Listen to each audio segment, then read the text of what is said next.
Pois é, pessoal, enquanto a gente passa por um dos maiores vexames eleitorais no Brasil, digamos assim, com um grupo bastante consistente de políticos e celebridades insistindo que em termos de segurança eleitoral menos é mais, é engraçado, né? O mundo lá fora continua girando e nosso papel aqui no Saindo da Bolha é contar o que está acontecendo lá fora. São as mesmas coisas, tá? Na verdade, assim, não os mesmos casos, mas a gente sabe que são os mesmos personagens que acabam girando. Assim como você tem um Renan Calheiros, que já foi ministro da Justiça do Fernando Henrique Cardoso, né? Incrível, aí dando pitacos nessa CPI, a gente também vê aí figurinhas carimbadas lá fora, permanecendo aí nos holofotes, fazendo seus escândalos como de costume. No caso aí a gente vai falar de 3 coisas especificamente: a administração Biden, Partido Comunista Chinês e Andrew Cuomo, esse mesmo, o matador de velhinhos, governador de Nova York. 3 assuntos então, bolinha mix. Daqui a pouco a gente volta.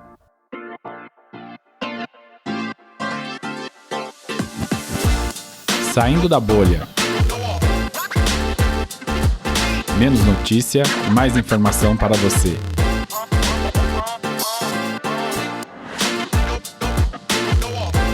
É incompetência atrás de incompetência.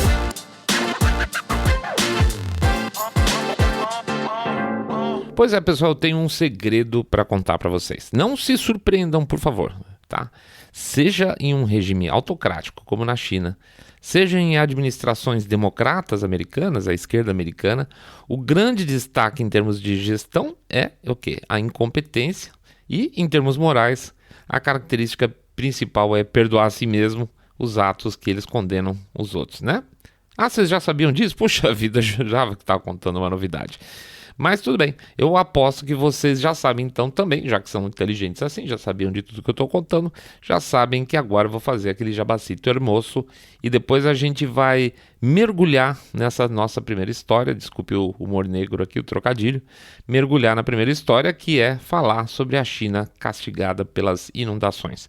Para quem está conhecendo a gente agora, bem-vindo. Para quem não fez ainda, por favor, passa lá no site www.saindabolha.com.br, clica no botão Follow this podcast. Segue a gente também lá no Spotify, Podcast Addict, Google Podcast, Apple Podcasts. Parece que voltamos à amizade. Pede também para vocês, principalmente agora, dar uma passada no nosso canal lá no YouTube, canal Saindo da Bolha. Vai ser fácil de achar, eu acho. Aperta o sininho, faz o diabo que for lá para tentar ser avisado quando a gente publicar um episódio novo aí no YouTube, tá bom? O que mais? A gente pede também para dar um share nas redes sociais desse episódio e pede também para vocês fazerem o famoso boca a boca sarado, que é o quê? Contar que existe um podcast cabeça direita limpinho supimpa que detesta o politicamente correto. E finalmente passa para vocês o nosso endereço do Telegram. Vamos lá, anota aí. bit.ly/telegram-bolha bit.ly/telegram-bolha. É isso aí, vamos pra frente, vida que segue. O afogamento chinês? Pois é, mais uma vez a China sofre com inundações meio apocalípticas. Eu não vou culpar o país em si, não vou culpar o povo chinês, muito menos culpar o governo pelas chuvas, tá? Seria a mesma coisa que culpar a Índia pelas monções que são características do clima deles lá. A questão é como se administra uma situação ou situações como essa, né? Não faz 2 semanas a gente estava colocando lá no Twitter a história da inundação na cidade de Zhengzhou, numa área mais central da China. Uma cidade grandona, tal, tipo com uma área urbana super moderna, na região central da China. Pelo menos tem uma população lá de uns 10 milhões de habitantes. É um cidadão, tá? Cidadão teoricamente moderno. O problema é que, apesar de toda a lógica de planejamento, que os comunistas adoram, não tem como São Pedro abrir e fechar as comportas de acordo com os planos plurianuais deles. E o que acontece nessa situação é que tem que se desenvolver um conjunto de ações para que, numa emergência dessas, diferentes atores da sociedade dividam o peso desse, vamos chamar assim, desse imponderável. Não tem o que fazer, tá? Em caso de uma catástrofe climática, não tem lá muito o que fazer, então divide-se os danos. As pessoas na cidade, os fazendeiros que abastecem de comida o país, tá? Um país com mais de 1 bilhão de bocas, E o outro, vamos dizer, ator social nessa história é o governo, no caso deles especificamente, responsável por toda a infraestrutura, né? Pois bem, vamos ser criativos. Então imagine o seguinte: se você fosse um burocrata chinês e percebesse que algumas, na verdade, dezenas de barragens estivessem em perigo por causa das chuvas fortes, o que você faria? Bom, imagino que, sendo um país moderno, a tecnologia chinesa poderia prever um pouco, ou com alguma antecedência, o aumento do regime das chuvas, certo? Eu acho que nada demais. E lentamente abrindo as barragens até o seu limite máximo, que é uma tristeza quando chega nesse ponto, mas é uma sequência, vamos chamar assim, que permite tanto salvar a infraestrutura, as barragens, como dar tempo para a população, para as populações urbanas e rurais se afastarem das áreas de risco, né? E em muitos casos sofrendo aí prejuízos inevitáveis em função da chuva, quando ela fossem além do razoável, porque as barragens mais cedo ou mais tarde estariam abertas, certo? Mas daria algum tempo para o pessoal reagir. Mas e que tal você segurar a coisa no limite e depois abrir as comportas das barragens de uma vez? Pois é, nesse caso o que acontece é que a estrutura de barragens vai ser salva, mas a população, bom, azar da população, né? Você pode falar, mas se eu sair da bolha, tá lá exagerando de novo. Não, vamos ver um outro caso aqui paralelo. Deixa eu lembrar esse caso recente, figurativamente demonstrar a preocupação do Partido Comunista Chinês com os cidadãos dos seus países. Coisa de 2 meses atrás, a empresa francesa EDF deu um alerta geral de que uma das suas usinas nucleares lá no sul da China, junto que eles têm uma parceirada aí com os chineses, pertinho de Macau, tá? Bem pertinho. Estava em risco de causar um real acidente aí na região.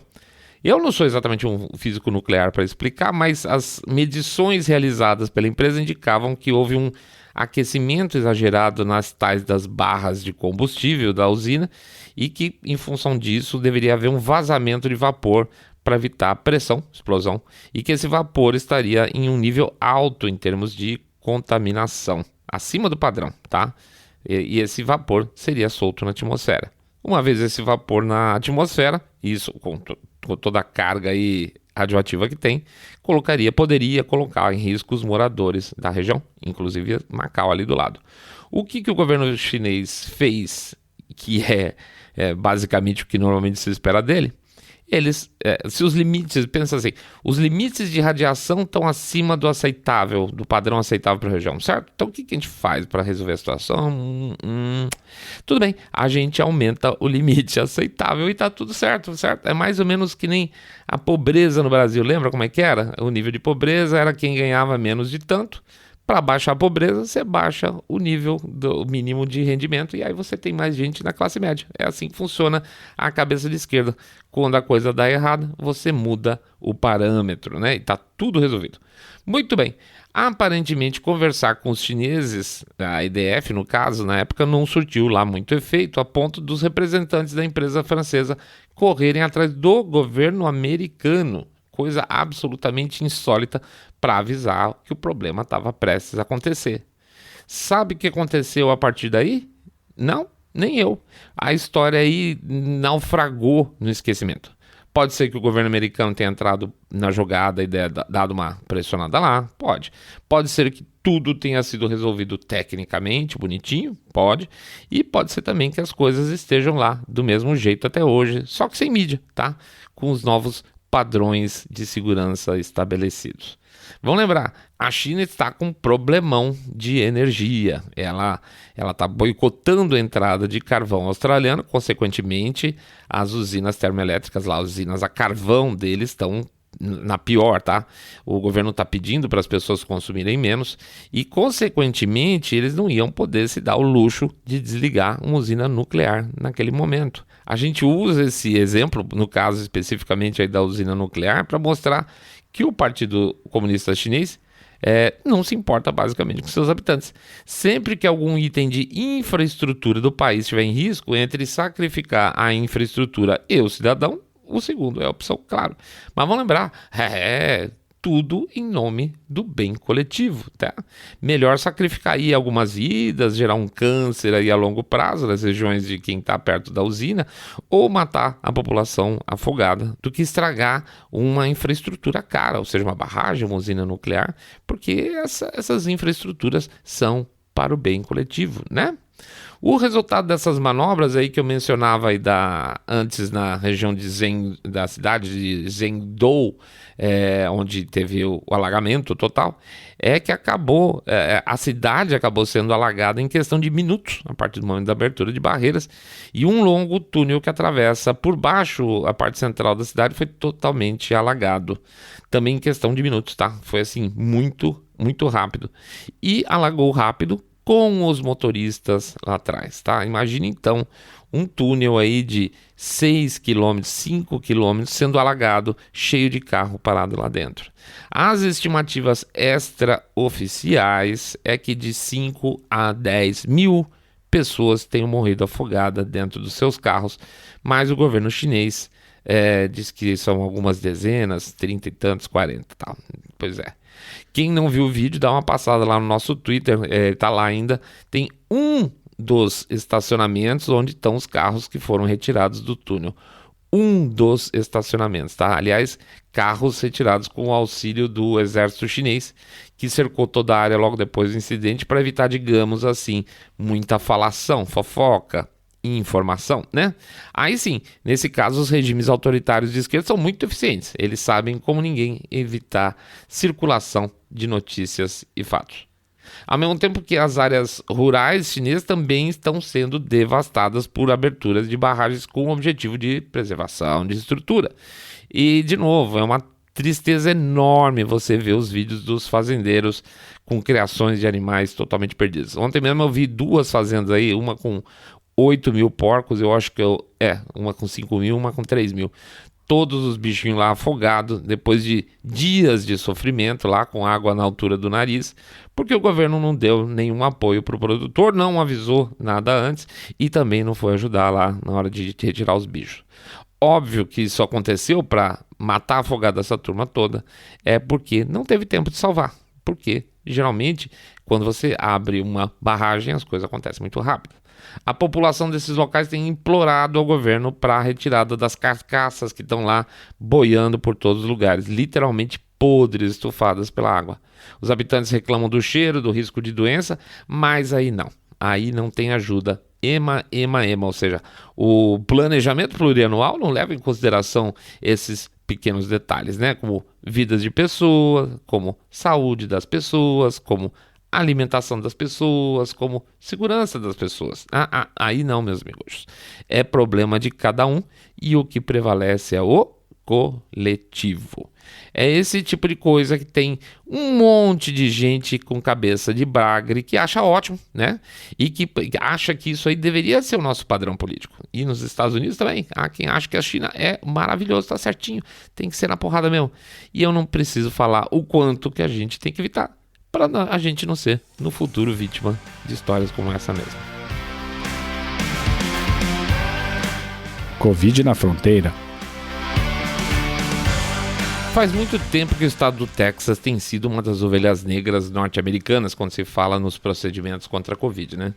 Deixa eu dar uma notícia aqui, para quem não sabe, eu tenho a impressão que isso não deve ter saído muito por aí afora na grande imprensa.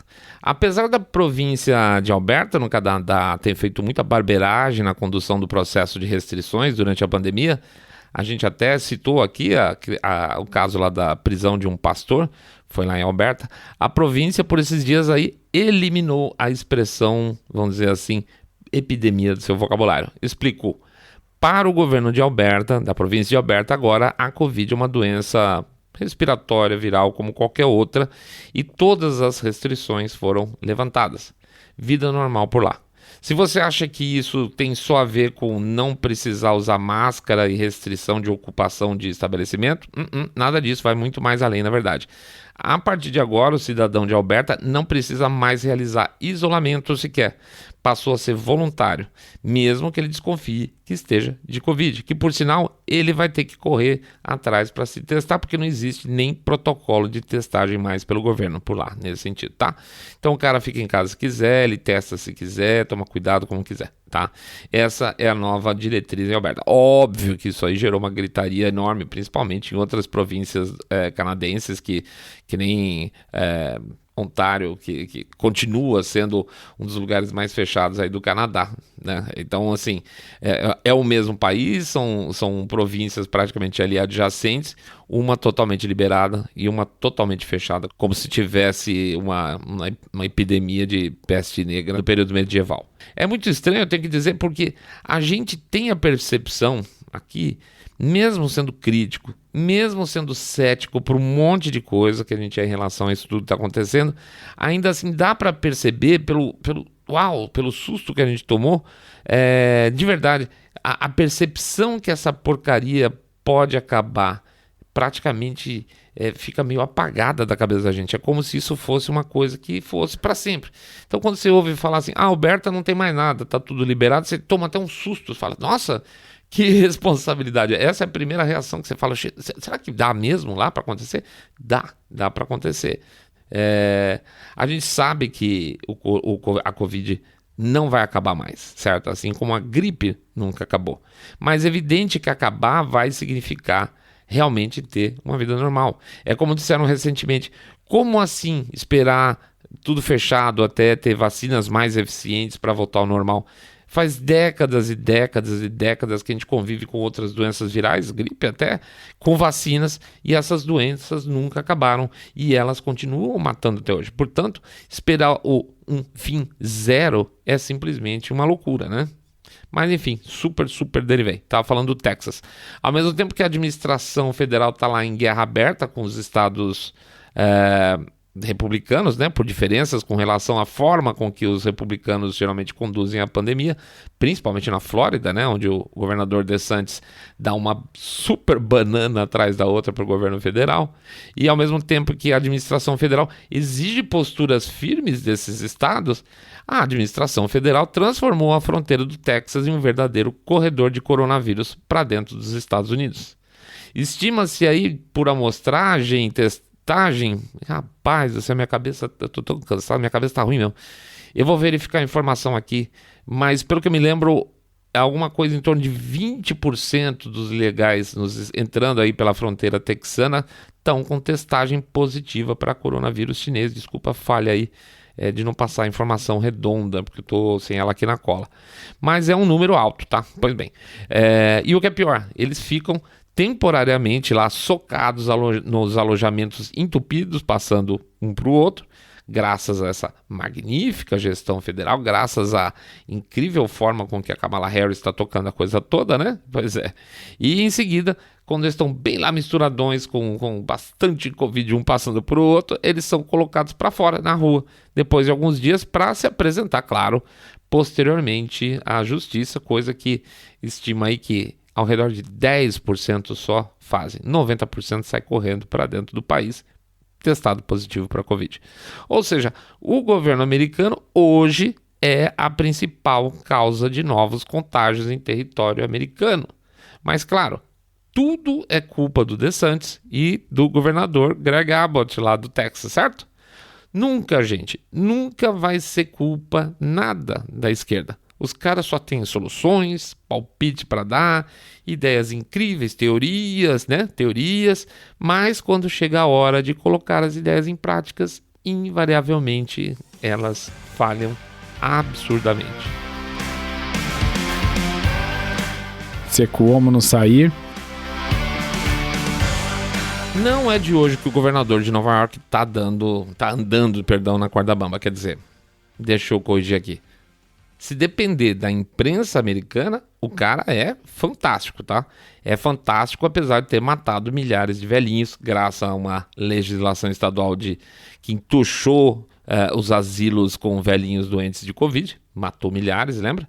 Não importa que ele tenha dado várias declarações no passado colocando dúvidas sobre a própria vacina, e aí depois reclama das pessoas que estão hesitantes em se vacinar ou não. Ele falou várias vezes duvidando da eficácia da vacina, quando era do tempo do Trump, claro, evidentemente, nos tempos pré-eleitorais. Não importa se o estado de Nova York tenha muito mais óbitos que a Flórida, por exemplo, e a Flórida ter mais habitantes que Nova York. Não importa se ele tenha sido acusado de abuso contra uma mulher do seu staff e que essa acusação tenha levado a uma investigação oficial à promotoria do estado.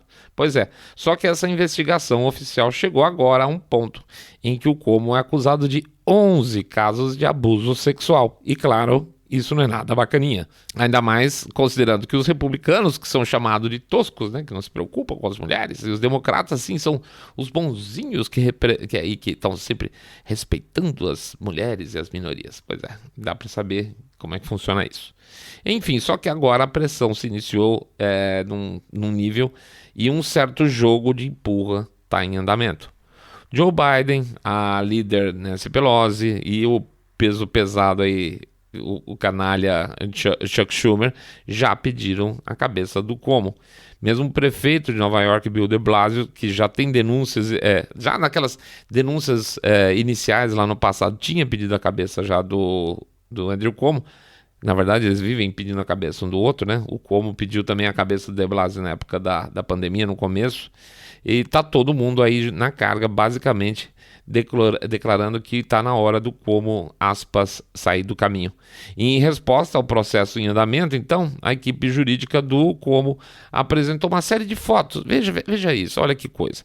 Uma série de fotos de políticos democratas abraçando pessoas para tentar colar a história de que ele é um político de descendência italiana e essas coisas são assim mesmo, tá? Eles são muito quentes. Só que as fotos que ele apresenta são ridículas, porque tem, por exemplo, sei lá, o Bush abraçando vítimas de catástrofe natural. Sei lá, a velhinha vai lá e abraça o Bush, ele bota, olha, isso que eu não sei. Pro Obama tem uma foto dele também beijando a bochecha da Oprah. Opa, nossa, será que é um caso de assédio? Coisas desse tipo. Definitivamente nada inapropriado, mas me causa um certo estranhamento, vou ser sincero, o governador centrar sua defesa em pessoas como Biden, Obama, Schumer e até a própria Kamala. Às vezes, olhando essa defesa, posso parecer conspiratório aqui, mas me parece uma contraofensiva do tipo, olha, não falem de mim que eu vou começar a falar de vocês também, tá? Chutão? Chutão. Mas eu não consigo imaginar uma defesa tão inepta que compare comportamentos abusivos com 11 mulheres sendo assediadas, com, por exemplo, Obama abraçando uma velhinha. Vamos lembrar, o Biden, por exemplo, tem um histórico muito estranho de toques e de carinhos, aí sim eu diria inapropriados em menininhas e jovens publicamente, certo? O Cuomo não usou esse material até agora porque não quis, ou porque não pode, ou porque está esperando o momento certo de usar. É certo que o governador não vai cair sem lutar, isso é certeza, tá? Pode apostar. A líder do que seria o equivalente à Assembleia, o líder do que seria o equivalente à Assembleia Legislativa de Nova York já iniciou o processo para impeachment do Cuomo, tá? Coisa que também aconteceu na primeira acusação dele lá atrás e não foi para frente. Parece dessa vez mais sério.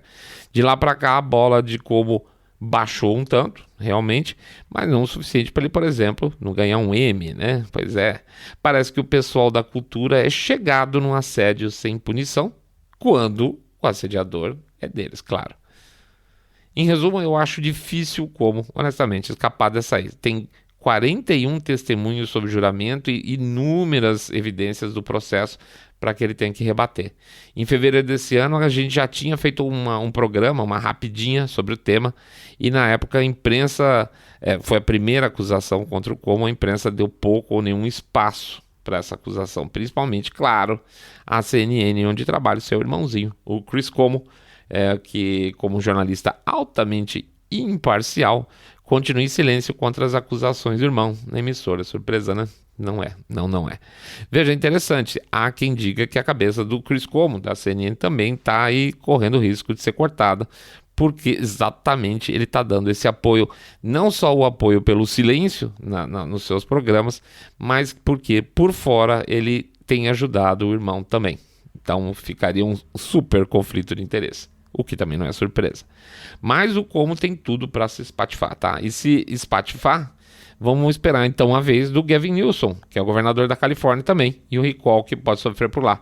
Se for, vai ser uma beleza. Naquela rapidinha de fevereiro que a gente fez sobre o Cuomo e o Newsom, a gente chamou de será o fim dos Golden Boys democratas, a gente torcia por esse momento sem imaginar que talvez ele acontecesse mesmo. Quem sabe a gente já tá com a língua podre e esses dois sem vergonhas caem de verdade. Nós aqui pode apostar, gente. Nós estamos na torcida. É isso aí, pessoal. A gente agradece a presença de todo mundo. Sexta-feira, mais um fim de semaninha pra gente descansar. Vocês descansarem, a gente não. Vamos tocar pra frente. É isso aí. Nossos números aqui, só para dar um toque, geralmente no final do programa a gente menciona, números da Covid de São Paulo continuam caindo muito, a questão de UTIs em São Paulo ocupadas está realmente muito abaixo do que foi nos meses de janeiro e dezembro. Nós estamos indo para o patamar mais baixo da epidemia, graças a Deus.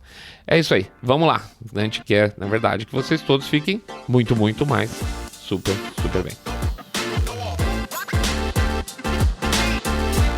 Saindo da bolha.